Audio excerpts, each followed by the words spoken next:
Muy buena familia de La Teja, nos encontramos hoy con doña Natalia Díaz Quintana, candidata presidencial del Partido Unidos Podemos. ¿Cómo está, doña Natalia? Muy bien, y usted, Rocío, un placer estar con usted acá y con todos los que nos están escuchando. Muy bien, gracias a Dios. Vamos a comenzar. Vamos a conversar con doña Natalia propuestas de su candidatura y también temas de interés nacional que han estado en actualidad pues en boca de todo el mundo. Empecemos, doña Natalia, hablando de la situación que está viviendo Randall Zúñiga, el director del OIJ.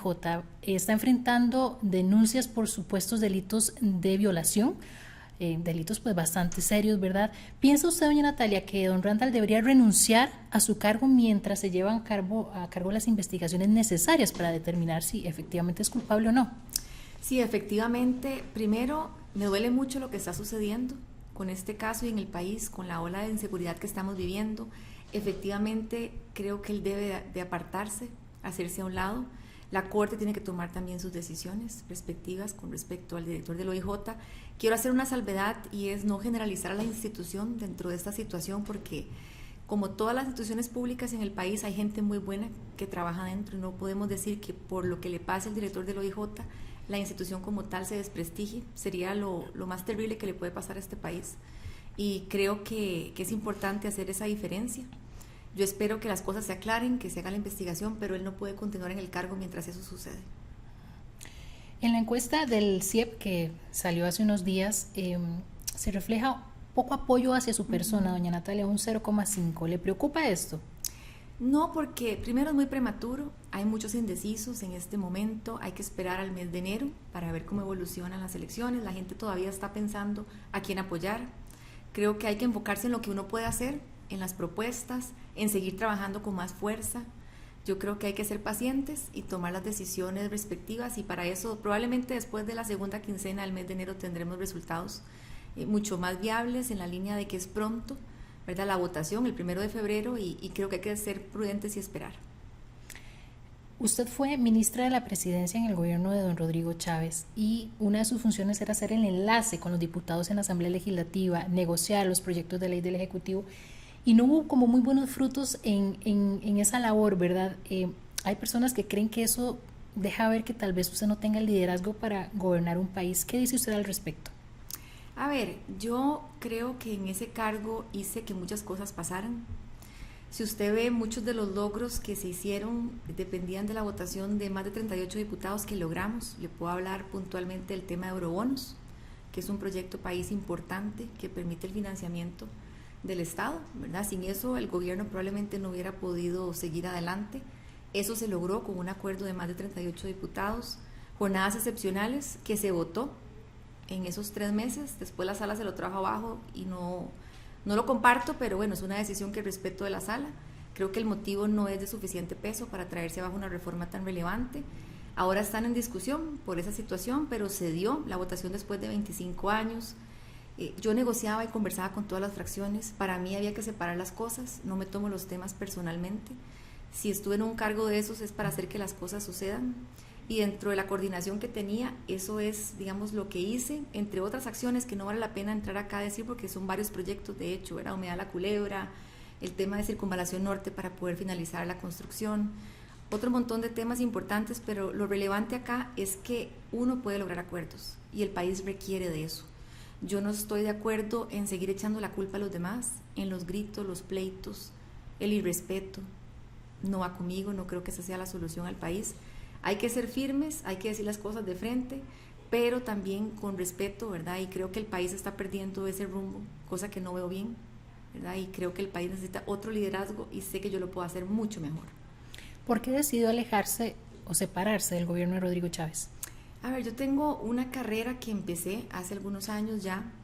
He tenido buena experiencia en el sector público, el privado. Llegué a junio del año pasado con la decisión final de hacerme a un lado porque quería continuar con el proyecto que había empezado hacía 6, 7 años con Unidos Podemos. Quiero tomar mis propias decisiones, Rocío. No quiero que un tercero me diga qué es lo que tengo o lo que no tengo que hacer.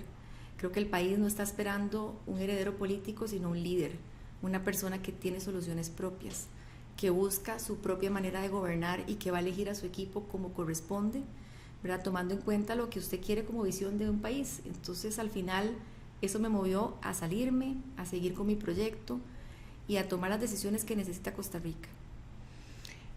Hay personas que dicen que don Rodrigo es una persona de difícil carácter, eh, machista, autoritaria. Usted lo tuvo muy cerca. ¿Es así, doña Natalia? No tengo ese concepto de él, le soy honesta. ¿Cómo lo describiría? Con él trabajé muy bien, sin problemas, siempre con las diferencias, ¿verdad?, propias de un ministerio con el presidente, porque uno tiene un consejo que dar, el presidente verá si lo toma o no lo toma, pero aparte de eso la relación fue buena, de respeto. Yo salí en muy buenos términos con el presidente, nunca tuve un problema. Realmente le agradezco la oportunidad que me dio, no me arrepiento de haberlo hecho porque realmente fue una oportunidad que me permitió estar aquí donde estoy hoy. Si yo soy lo que soy hoy, ha sido por mi experiencia en el pasado. Esa es una de las experiencias necesarias, aparte de toda la experiencia en el sector privado. Pero no, la verdad es que trabajé bien, ¿verdad? Y creo que eso refleja también el que estuviera por 2 años y 2 meses en la administración. ¿Cuál considera usted que ha sido tal vez el principal error del gobierno de Rodrigo Chávez? Tomarse las cosas personalmente, en la línea de que cualquier cosa que suceda a nivel de Poder Judicial, Asamblea, o cualquier diferencia que se dé a nivel de cualquier institución pública con un criterio que tenga, que se piense que es un ataque directo hacia la persona, cosa que no necesariamente es así. Se lo dice alguien que ha estado en el Congreso, que fue diputada 4 años, que ha estado en política mucho tiempo, que conoce la realidad también del sector privado y demás, y las diferencias siempre van a existir. Las teníamos cuando yo estaba en el Congreso con el Poder Ejecutivo, entonces es normal que tengamos diferencias. Entonces creo que ese es uno de los temas en donde para mí no se manejó de la mejor forma. Según la última encuesta de empleo del INEC, 137,000 personas están sin trabajo. ¿Qué acciones concretas ejecutaría usted de un eventual gobierno para disminuir el desempleo? Me enfocaría en darle a Lina el rol que hace tiempo tuvo que haber dado, básicamente, que es el del motor del desarrollo del empleo, sobre todo tomando en cuenta que la gente no está estudiando carreras de 4 o 5 años. No puede, por un tema de recursos, por un tema de tiempo, de trabajo, y yo creo que el país tiene que apostarle a las carreras cortas, técnicas, que además se alineen con lo que las empresas están contratando, que haya una educación dual en donde yo pueda aprender mientras también estudio, ¿verdad?, y trabajo, donde yo pueda llevar esa experiencia laboral a ese siguiente nivel, porque el principal problema de muchos de los jóvenes que hoy no encuentran trabajo es que les piden experiencia. Y si usted solamente estudió, no tiene los 2 o 3 años, nadie lo va a contratar, así sea el mejor profesional, así se haya graduado con los mejores honores, lo que sea, no hay forma. Y tenemos otro problema también con los mayores de 45 años, que si no se actualizan con todo esto también de la automatización, inteligencia artificial y otros temas que están surgiendo todos los días, tampoco van a conseguir trabajo porque no están actualizados. Entonces, esos son 2 segmentos en donde yo me enfocaría, sin lugar a dudas, donde el INA puede jugar un rol fundamental, siempre que se adapte a esas carreras, a los horarios, Rocío, porque hoy están enseñando, digamos, de 8 a 5 de la tarde, en muchos casos, y la gente no puede a esas horas capacitarse. Tendría que no trabajar y dedicarse a estudiar solamente, y eso no es viable. Entonces hay que hacer algunos ajustes, sobre todo enfocándome en las cosas que no son de ley. Si ustedes ven mi plan de gobierno, la mayoría de los temas tienen que ver con gestión y articulación, no tanto con proyectos de ley. ¿Apoya usted todavía el proyecto de las jornadas 4x3 a pesar de toda la dificultad que se vive en la Asamblea Legislativa por esa iniciativa? Apoyo la idea del proyecto, no el texto que está. A mí me parece que ese texto es incorrecto. Ese texto generalmente, digamos, sé que sufren cambios, ¿verdad?, cuando se presenta una iniciativa y sale otra, pero honestamente no cumple con el objetivo de tener las 12 horas, que además es voluntario, ¿verdad? Han querido tergiversar información que no es cierta. A mí me parece que las personas que redactan esos textos o los mismos diputados no han pagado una planilla en su vida, no tienen idea de lo que cuesta generar trabajo, no han estado en el sector privado quizás muchos de ellos y no entienden que es voluntario y que es para ofrecer empleo. No se le obliga a nadie, si no quiere estar en esa empresa no está, y además son empresas que son de 24/7, de producción continua, no aplica empleo público, no aplica sector agro, no le aplica el turismo, son muy puntuales, son industrias muy especiales. Y yo creo que por querer sacar un texto y decir que hubo un consenso, están jugando con fuego, porque no creo que eso venga a resolver la situación, y ese proyecto honestamente no creo que tenga un buen resultado. ¿Qué modificaciones son las con las que usted no está de acuerdo? Bueno, recientemente, por ejemplo, la moción del día de ayer, donde se vota en la comisión, se votó la moción, quedan como 2,000 mociones más, pero se votó una de ellas, en donde básicamente hablaban del plan piloto de las 40 horas semanales. Ahí está modificando la jornada ordinaria como tal de 8 horas. No solamente estamos hablando de jornadas excepcionales, sino de la jornada país. A ver, ¿han pensado en lo que cuesta generar un trabajo en Costa Rica? Lo que cuesta producir, pagar las planillas. Aquí ya es un país carísimo para producir. Y todavía llegamos y ponemos más trabas. Y ve, aquí hay gente que todos los días se mata trabajando más de 12 horas sin estar en jornadas, con 3 trabajos, viendo cómo saca a su familia adelante. Si aquí ya la gente está trabajando mucho más de las 8 horas necesarias, porque se requiere y el país tiene que ser productivo. Entonces yo no creo que eso esté bien, el hecho de que los colaboradores puedan decidir si se dan las jornadas o no. Ese tipo de cosas yo no creo que resuelvan la situación, entre otros muchos aspectos, pero son 2 de los principales en donde yo tengo mis serias dudas. Los costarricenses dicen que lo que más les preocupa en este momento es la inseguridad que se vive en el país. Los datos más recientes del OIJ dicen que llevamos 730 homicidios en lo que va de este año. Para usted, ¿cuál ha sido el principal error que ha cometido el gobierno de Rodrigo Chávez en materia de seguridad? Como le decía anteriormente, el tema de tomarse todas las críticas a título personal. El presidente es la persona que puede resolver este tema de seguridad, que además lo han confundido con justicia. Aquí hay una confusión terrible entre los 2 términos. Justicia es cuando el delito ya sucedió, seguridad es cuando no ha sucedido y yo quiero prevenirlo. Lo que le falta al país es seguridad, no justicia. Justicia hay que reformarlo con leyes, es otra historia. Hay problemas con el Poder Judicial seriosísimos, estoy de acuerdo. ¿Se requieren reformar? Sí. Ahí están los proyectos de ley de prisión preventiva, el de ejecución de la pena que no se han votado. Pero en la parte de prevención es el control del territorio, el ejercer la soberanía. El, por ejemplo, decir, usted ingresa al país, usted no ingresa. El país es soberano. Y hay una ley de migración que permite decir, si alguien tiene un antecedente criminal en otro país, ¿qué está haciendo aquí en Costa Rica? ¿Por qué entró a Costa Rica? ¿Qué está haciendo aquí? ¿Y por qué lo dejaron entrar? El país puede observar y decir, usted no ingresa a Costa Rica. ¿Por qué? Porque cuando la persona ya hace el daño, el problema que tenemos es que esa persona no se puede deportar. Tiene que seguir todo el proceso penal acá. ¿Qué hay que hacer también? Trabajar con gobiernos locales articuladamente a nivel de las cuarterías ilegales, que es donde podemos ingresar y revisar con bomberos, la municipalidad, el Ministerio de Salud, si son guaridas del crimen y quiénes están ahí. Ahí tienen prostitución, trata de personas, hay que entrarle de lleno a eso. Y eso basta a vista y paciencia de todos en el centro de la capital, en los centros de los cantones, de las ciudades, la indigencia. Cuando usted ve un lugar que no está iluminado, que está abandonado, que la gente hace lo que le da la gana y no hay autoridad presente, eso se vuelve una guarida del crimen.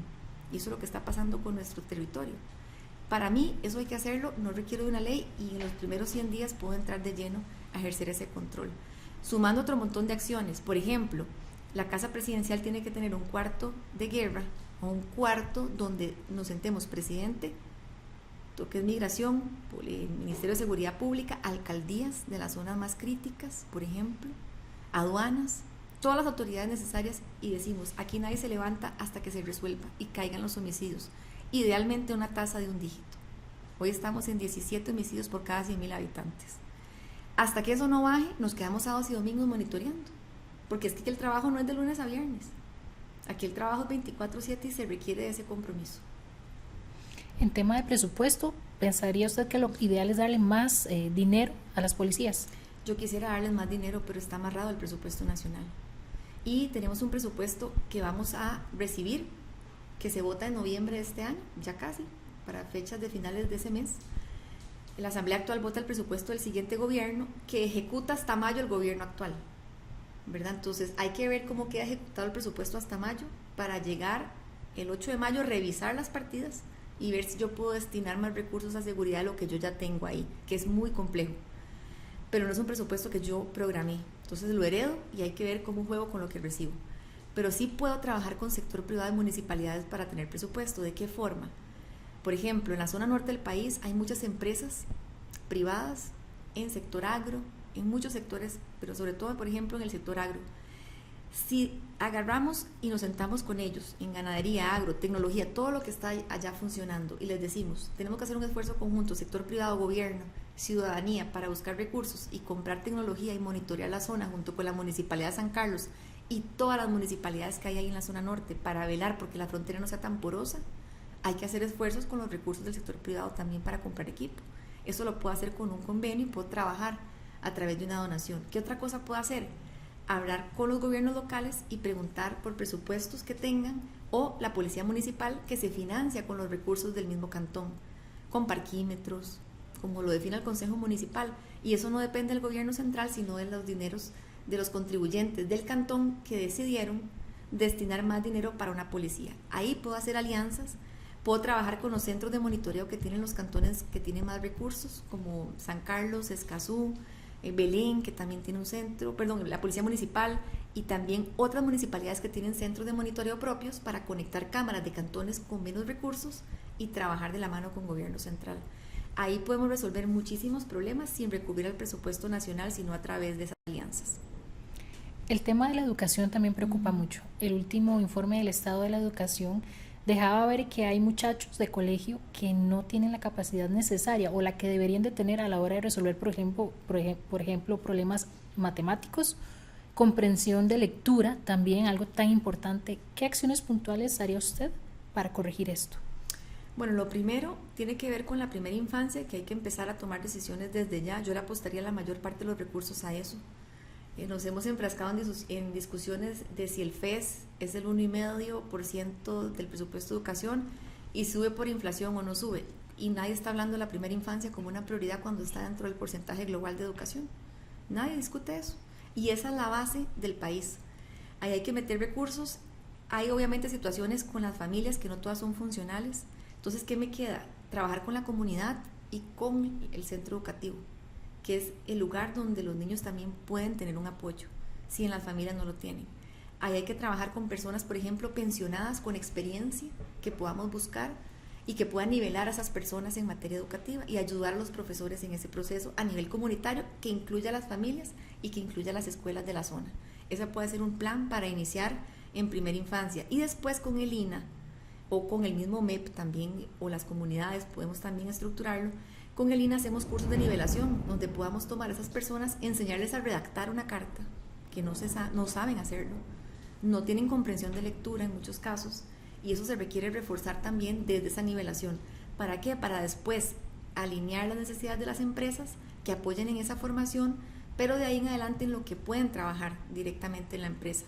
Si la empresa sabe que necesita tanto personal en tales áreas, el INA puede formar en esas áreas en específico y ayudar a que esas personas aprendan mientras practican en la empresa, con la condición de que los contraten una vez que terminan de estudiar, y nos garantizamos de que tengan un empleo digno en un plazo inclusive de 9 meses, un poquito más de tiempo. Hoy el sector privado tiene varios programas con fundaciones en donde están formando a programadores y en diferentes áreas en 9 meses de plazo.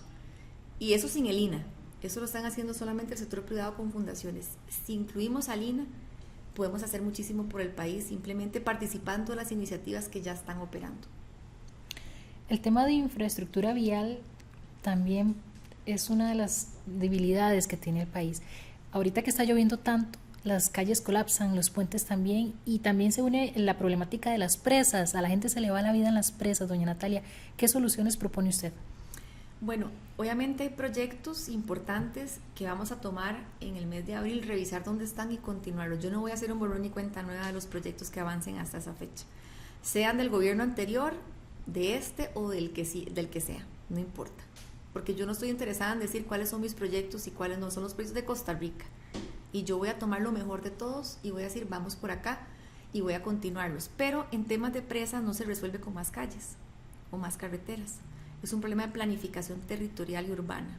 Hay un problema en el país crítico, en esa línea, donde se requiere una articulación mejor con gobiernos locales y a nivel del INBU, de planeamiento, ¿verdad? Planes reguladores, otro montón de problemas que eso sí hay que resolverlos mediante una ley que también está en la Asamblea, que ojalá se vote, de planificación urbana, que en ese proceso está, ¿verdad? Viendo a ver si avanza. Pero aparte de eso, tenemos que enfocarnos en las pequeñas obras que impactan la vida de la gente. Le pongo un caso concreto. El tema de puentes peatonales. Yo siempre pongo el caso de donde yo vivo, en Escazú. Atrás de mi casa hay 2 ríos, Tiribí y Virilla, que conectan con Belén. Y si usted ve la distancia de Escazú a Belén, si usted la ve, digamos, desde mi casa al otro lado, es relativamente corta. Pero yo duro 45 minutos agarrando mi carro, bajando a Lindora y yéndome a Belén. ¿Por qué no conectamos ciudades con esos puentes peatonales para hacer transbordo? Si el bus fuera un incentivo para llegar temprano a alguna reunión o algún lugar, uno lo usaría, le aseguro, y si tuviera buenas condiciones. ¿Cuál es el problema del país? Que los buses y el transporte público que tenemos, la gente dice, eso es para los pobres, no es para mí. Y si yo no lo uso, no tengo problema en que tenga el peor estado que tenga. ¿Por qué? Porque no estoy viviendo el servicio y no estoy yo siendo un usuario. Hay que cambiar ese chip y empezar a decir, el transporte público es para todos, los que tienen recursos, los que no tienen, porque es un tema de educación, de cultura, que eso solamente se hace si uno empieza a trabajar en ese servicio. En transporte público, ¿qué hay que hacer? Bueno, aparte de los puentes estos, empezar a decir dónde podríamos diseñar eventualmente carriles exclusivos de bus, no los que están ahorita, porque lo que hacen con los que están es que agarran las únicas 4 vías o digamos 2 vías que tienen y le ponen una carril exclusivo y la otra sigue funcionando, entonces va a colapsar el sistema. Hay que planificar y empezar a diseñar ese tipo de obras pequeñas. Si hay un incentivo, digamos, en la línea de que el bus va avanzando y ningún carro puede pasar ahí porque hay mecanismos de multa, de revisiones, de todo tipo, la gente empieza a ver que hay orden en el carril del bus y empieza a utilizar más el transporte público. ¿Y cuál es el incentivo ahí? Que yo sé que en bus los horarios se respetan y llego a tiempo a todo lado. Entonces la gente empieza a usar el servicio. Si no creo esos incentivos, nunca va a pasar nada. El tren, totalmente de acuerdo, yo estoy a favor del tren, pero eso va a tomar más de los 4 años del gobierno. Entonces, ¿qué hay que hacer? Mejorar el que tenemos, mientras el otro va saliendo, con horarios fines de semana, que hoy no están funcionando fines de semana. Que los vagones hay que modernizarlos, que hay que agarrar y tenerlo, o sea, revisar lo que tenemos y mejorar la condición. Un estudio de un metro, por ejemplo, a mí me interesa mucho. ¿Por qué? Porque no tiene el problema de los derechos de vía que tiene un tren, que tengo que utilizar los que están y si no tengo que ver qué expropio, qué manejo. El metro no. El metro, al ser subterráneo, se maneja desde otra perspectiva. Ese puede ser una salida también y después interconectamos los medios de transporte. ¿Qué otra cosa hay que retomar? Sectorización, el estudio que está, y hablar con los autobuseros y definir cómo podemos ir liberando esos espacios, el ingreso a las ciudades y ordenando el sistema. Hay que empezar por algo. A veces por querer hacer mucho o decir que una gran obra se va a hacer, no hacemos lo pequeño y lo que tiene un impacto. Y finalmente, para no alargarme más, yo haría un proyecto de mantenimiento y de embellecimiento de las ciudades. Con el tema, bueno, CONAVI tiene un presupuesto establecido para las vías, pero hay cosas básicas que tienen que ver, por ejemplo, con demarcación de vías que hoy no tenemos. Iluminación en las calles. Los puentes que hay hoy, todos rayados, descuidados, la maleza crece en las calles y a nadie le importa. Los contratos de mantenimiento de las grandes obras no están. Solamente se planifica para construir una obra y después yo me desentiendo porque no hay plata para mantenerla por ahorrarme una plata, que después termina siendo un problema nacional. Entonces, esas son las pequeñas obras en donde me voy a meter aparte de los grandes proyectos. Las listas de espera de la caja. Hay personas que están muriendo mientras esperan un procedimiento. Veíamos casos de personas, por ejemplo, recuerdo en el Hospital de San Carlos en ortopedia, para el 2034 tenían citas. ¿Cómo resolvería usted ese problema, doña Natalia? El problema de listas de espera, hay un problema de administración de la institución y de gestión. Es un desorden, pero no solo ahí, en general en la administración pública. Hoy la caja no sabe cuánto cuesta una cirugía. No tienen una contabilidad de costos. No funciona como en el sector privado, que si usted va y se opera, a usted le cobran cualquier insumo que usan para atenderlo. Y lo rebajan del inventario y se lo cobran a usted. En caso la caja no tienen ese sistema. Entonces no se sabe cuánto cuesta nada. Ese desorden se refleja en la mala atención que se da en muchos casos, en las listas de espera, que no hay planificación. Ahí tenemos que hablar de que especialistas el país tiene, porque se habla mucho de que hay que formar nuevos. Un especialista va a durar más de 4 años formándose. Yo no puedo depender de la formación de un especialista, pero sí puedo agarrar a los que están en el privado y decirles, vengan un momento y hablemos. Vamos a empezar a pagarles por productividad. ¿Qué significa eso? Que hoy la caja funciona de 7 a 4 de la tarde. Yo habilito un turno, que es lo que queremos hacer, de 4 de la tarde a 10 de la noche. Y les decimos a los médicos que están en el sector privado, yo le voy a pagar por la cantidad de ultrasonidos y de cirugías que usted me haga. Si me hace 30, le pago 30. Si me hace 15, le pago 15.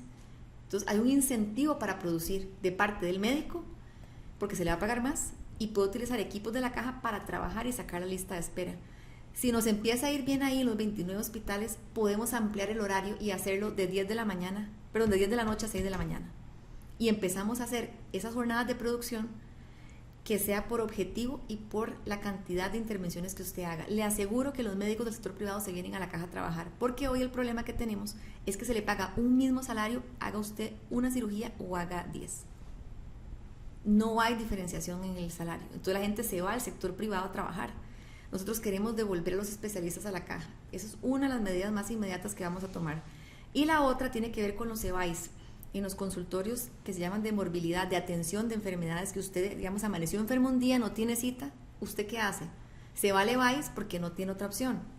Cuando va al EVAIS le dice no tiene cita, no lo puedo atender y se tiene que ir a un hospital, a un servicio de emergencia, pero el servicio de emergencia del hospital no está hecho para atender enfermedades más sencillas, que además tienen la mayoría de la población, que es hipertensión, diabetes, cardiopatías. Todo eso se puede atender en ese primer nivel de atención sin depender de ir a un servicio de emergencias. Esas dos cosas muy puntuales las estamos haciendo como parte de nuestro plan de gobierno y son cosas que no dependen de una reforma en la Asamblea. Ahorita se está tramitando en la Asamblea Legislativa una petición del Tribunal Supremo de Elecciones para retirarle la inmunidad al presidente Rodrigo Chávez. Hace poco se había llevado a cabo un proceso similar, no se le retiró y pues ahorita ya empezó a sesionar incluso la comisión especial que está analizando el tema. ¿Piensa usted que deberían retirarle la inmunidad a los diputados? Es una decisión que tendrán que tomar los diputados. Lo que sí le digo es que yo lamento que en la crisis que estamos viviendo, a nivel del mismo Poder Judicial, de seguridad, en muchos temas, el tema central sea si se levanta la inmunidad al presidente o no se le levanta. Yo realmente hago un llamado a enfocarse en lo realmente importante, porque la Asamblea tiene muchísimos proyectos y ahora dicen que eso se va a ver en diciembre. Imagínese usted, todo este mes perdido, a la expectativa de ver qué pasa con este proceso y honestamente el país tiene muchísimas prioridades que están sin resolver y que están ahí a la espera de una votación. Entonces yo hago ese llamado a enfocarnos en lo que realmente es crítico y no prestarnos para el tema de hacer un show por un show o enfocarnos en los temas que no generan un impacto en el país. Yo creo que es hora de hablar de las propuestas, de las soluciones, de quitar los diagnósticos y empezar a trabajar. Para mí ese es el enfoque. Doña Laura Fernández fue compañera suya de gabinete, ahorita de la candidata presidencial del partido Pueblo Soberano y encabeza las encuestas. ¿Siente usted que ella está preparada para gobernar en un eventual gobierno? Bueno, ella es una muchacha que yo conocí, que llevé al gobierno, efectivamente. Yo la conocí hace aproximadamente unos 10 años, cuando yo fui diputada en la Asamblea Legislativa, la acerqué al gobierno, la presenté al presidente Chávez, ella participó en esta administración. Ella lo que tiene experiencia es en un ministerio, en el sector público, pero no sabe cómo producir, no tiene experiencia en el sector privado.